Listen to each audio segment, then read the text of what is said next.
Hi, welcome to the Cosmic Muffin Cafe Kitchen. I'm Deborah Costella, owner and head chef at the Cosmic Muffin Cafe, which is an online business. We offer personalized chef services. We can come into your home, school, or business, if you're open, for culinary instruction and to provide personal chef services, either meal prep or a single meal for a special event. And then we also do mostly culinary instruction, again, in your home, school, or business, and these days via video, which is what we're doing today. I'm going to be your hostess, and we're going to spend about 10 to 12 minutes talking about knives, the second most important tool in the kitchen, the first being your hands, all right?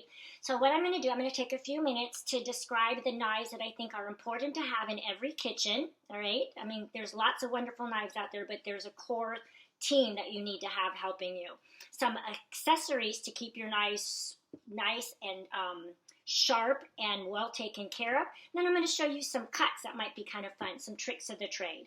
So before I do anything, I did wash my hands before I started. I know you're looking at my face right now. I'll lower the camera later to show you the cuts on the cutting board. So let's start with the knives first. The very first knife I want to talk about is a serrated knife. I think you all have these in your kitchen. These are important. They're great for bread, obviously, and even for tomatoes, soft fruits and items such as that. There's even a small serrated knife that's specifically called a tomato knife. So you need a serrated knife. That's important. The next most used knife is your chef's knife, alrighty? Chef's knives can be as short as 6 inches in length. This is an 8-inch, 10, and I even have a 12 back there as well. This is an all-purpose knife for pretty much almost every job in the kitchen. Almost, okay? Chef's knife. The next knife we have is another all-purpose knife is the Santoku knife, alrighty? And I don't want there a glare on here. Hopefully you can see this. The Santoku knife.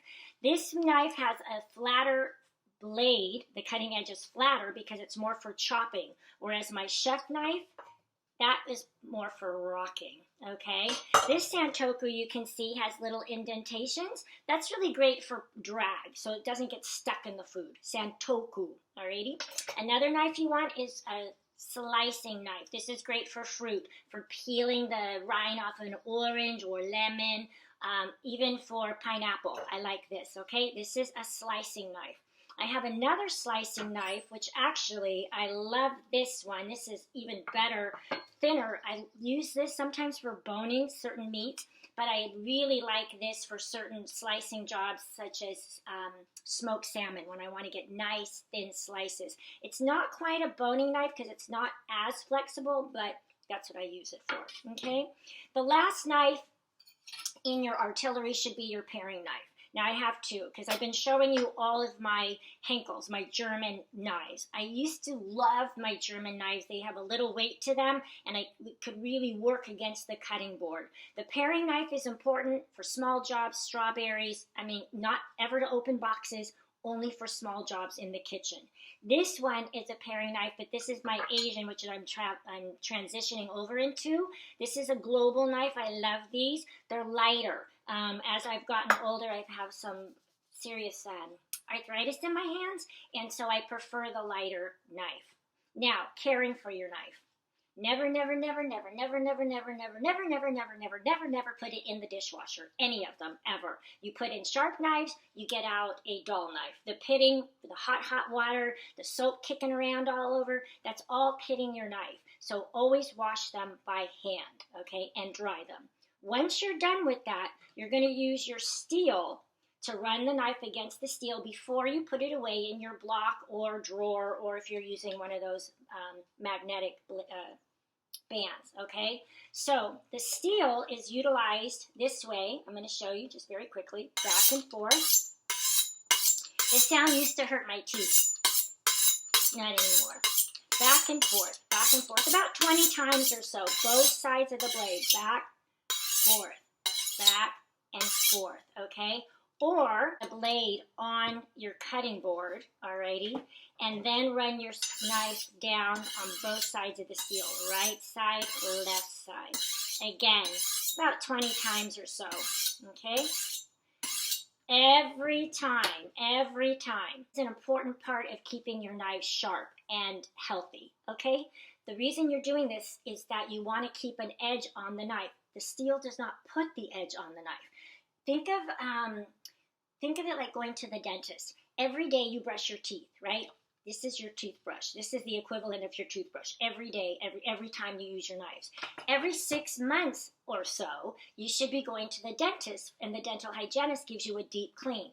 Think of taking your knives to a professional sharpener as the dental hygienist every 6 to 9 months, depending upon how often you cook, how often you use your knives, okay?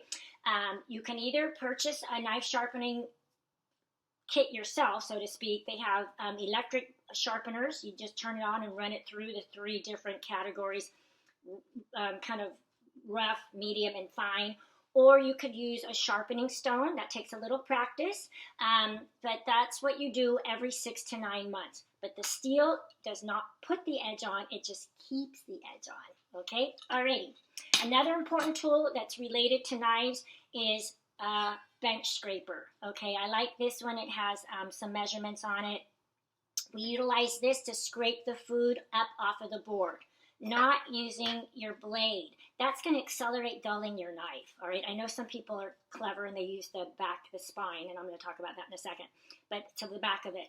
But this is really silly to take, scoop up food, put a small amount over here, walk to the stove, drop food on the floor for the dog. I know any of you have taken my classes. I say this all the time, but that's what happens, okay? The bench scraper accommodates a lot more chopped onions, carrots, celery, whatever you happen to be doing. So you want a bench scraper to protect the knife and to save you trips to and from this cutting board to the stove. Alrighty? Talk about the pieces and parts of the knife first, the anatomy of a knife, and then we're going to play with some cuts. So let's start. Of course, this is the tip. Duh, hello. It's not for inserting into boxes or packages from Amazon. It's only for food. Tips, knife, it's for food. So that's the point, the tip, the cutting edge, the spine, okay?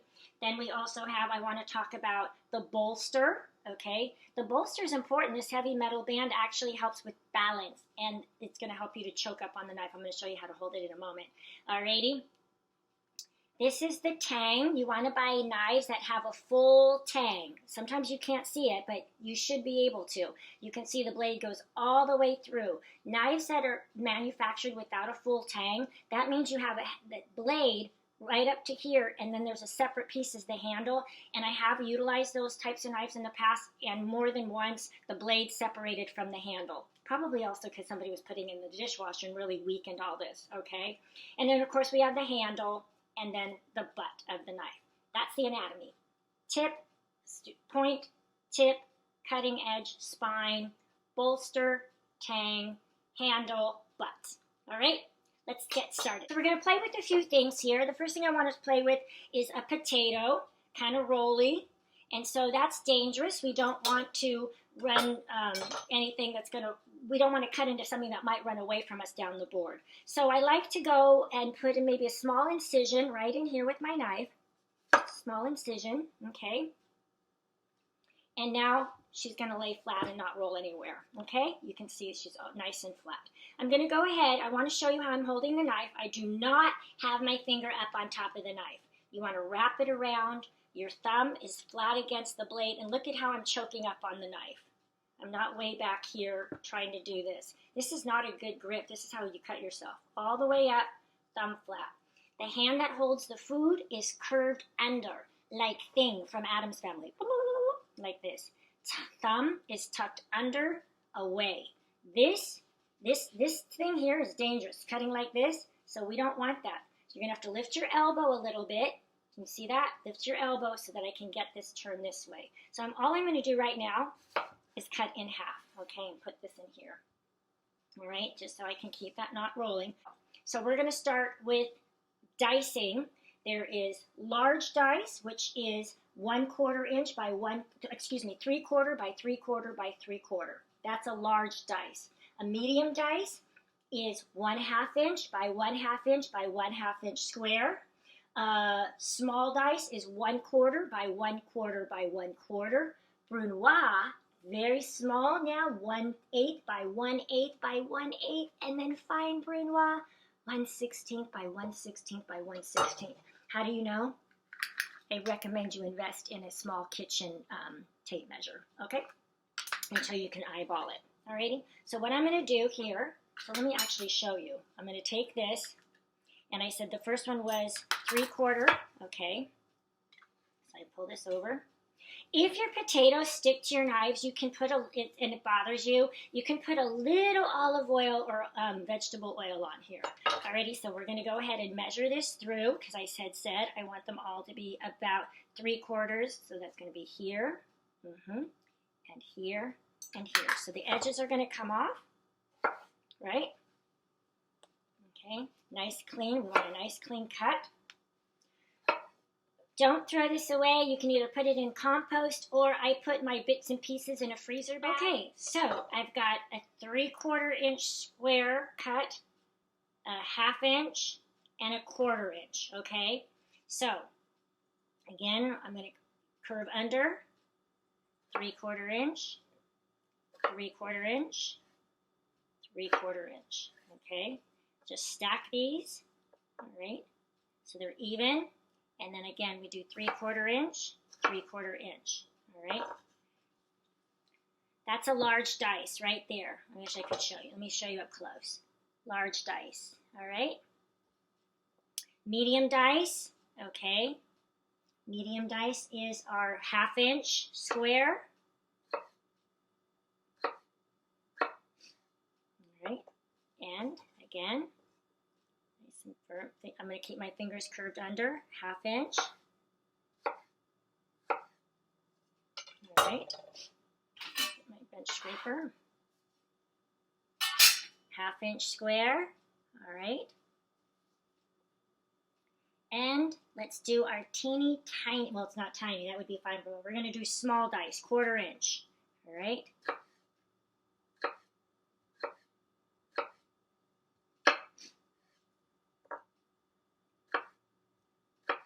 Got a couple of fine Brunoise there.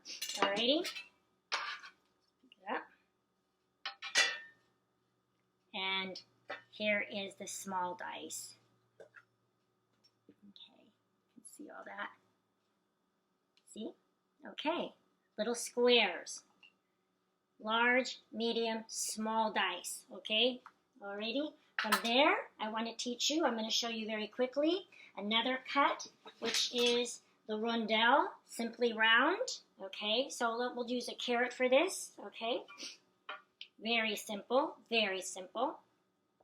Again, carrot's curved, but I'm going to hold it with the back. I'm going to take my thumb out, and I'm going to secure it back here. I'm going to use my actually I want to use my chef's knife, because I like to rock. I don't like chopping, and I'm going to rock. And a rondelle can be any thickness, okay? The thing is that it's round, all right? That's it. And you see how I'm taking the knife, roll through. And the tip, I'm never even really leaving my tip off the board, okay? Okay, rondelle, right there. Easy sneezy, very nice, woohoo, very good. And I would like to show you a Julienne cut, Julienne matchsticks, okay? I'm going to just use this zucchini. Back off, all right? Flat edge, remember she rolls, dangerous, so I'm going to go ahead and I'm going to take this down, and one here, and here. So I'm not going to use this whole thing, I just want you to get an idea, all right? So here, and I'm going to take the skin off, all right? Although we can definitely eat that, okay, but I'm going to leave that. And a Julienne is just a nice matchstick cut, okay? There you go. Here is our Julienne, okay? Alrighty. Okay, there's that. Then I would like to show you the easiest way to clean and slice a bell pepper, okay? So this time now I'm going to keep this same knife, I'm going to remove the top, remove the bottom. This I will not put in my stalk, because it turns the stalk red, okay? So do beets. Now I've got here's the bell pepper, see, nice, Going to go inside, make an incision, straight down, open the door, lay it flat, and then I'm just going to open and pull through. Just right all the way through. Okay, I want you to be able to see this. Okay. Okay, and all the way around and down. All in one piece, trash. Look at that! And again, we can do Julienne cuts, right? Nice thin Julienne right through. With bell peppers, I put this skin side down, okay? And we have our nice, okay, there you go. All right, and there's our bell pepper. Hello, hello. Okay, so let's dice an onion. So obviously, I've taken a full onion, I've cut it in half. All right, now I've got the root end, and we've got the tail. The tail, the root. Tail, root. We keep the root end intact. Do not remove both ends. So take this off. I'm going to remove the skin on the outer layer. Okay. And to dice or mince an onion, I'm going to start right here in the center and make a cut with the point down. Okay. Notice I did not cut into the root. Alrighty, I made an incision right down the center. And then I'm going to continue. I'm going to put the tip in. And on both sides of that center cut, this is called a north-south cut because I'm just going from top to bottom. So there's my onion. See, hello friends. But she's not falling apart on the board because her root is intact. Alrighty, I'm going to make an incision in the front, right through. Okay, I'm going to hold my fingers around. Now my thumb is hiding, okay, and I'm going to just come straight down, all right? I'm going to make a few more incisions. Now it's wider, so I can go further down, all right, and a few more incisions, okay, all the way down. Now, if you're getting too close to your fingers, I'm not, but let's pretend I am. If you're too close and you're like, okay, this is making me nervous, turn it on the flat side, and then just finish off the onion all the way around. Okay? Just like so. Do not use your fingers to run across the blade. Use your bench scraper. Protect your fingers at all costs. Okay? And then again, we're using the bench scraper to bring this onion together. All right, very easy, okay? Nice big pile of onion. Let's get this over here. Okay. Now, really truly, the last thing I'm going to show you is a little secret with cherry tomatoes. So we could use our serrated knife, again, do a north-south cut from top to bottom. This is if we're having our tomatoes. I could do that. And if you came to my house for a party and came too early to help me and I didn't ask you to, this is the kind of job I would give you pour a glass of wine for you, and I'd have you be doing this for me. However, remember that beautiful long slicing knife that I showed you earlier? I'm going to utilize this knife. Got those cherry tomatoes right on top of a small dessert plate. I'm going to put the other one over the top of it. The knife must be sharp. I'm going to insert the blade this way, okay, and I'm going to bring it through, all the way through. Da da da da da da da da da da da da da da da da da da da da. They are all cut. Let me flip them so you can see. Now I can season these with some salt and pepper and munch on them with my glass of wine when I'm done doing this, okay? I've shown you the anatomy of a knife. I pointed out some knives that I think are important to have in your knife block or in your drawer or on the magnetic strip. I've shown you the different cuts, the small, medium, large dice, medium, small dice, Julienne, secret to cleaning out the bell pepper, the onion, and cherry tomatoes. I hope you learned something fun. So go out there, make sure you have a good cutting board, a few good knives, take good care of them, and you'll have a lot more fun in the kitchen and you'll be safer. Thank you very much. Chef Deborah with Cosmic Muffin Cafe. Bye for now.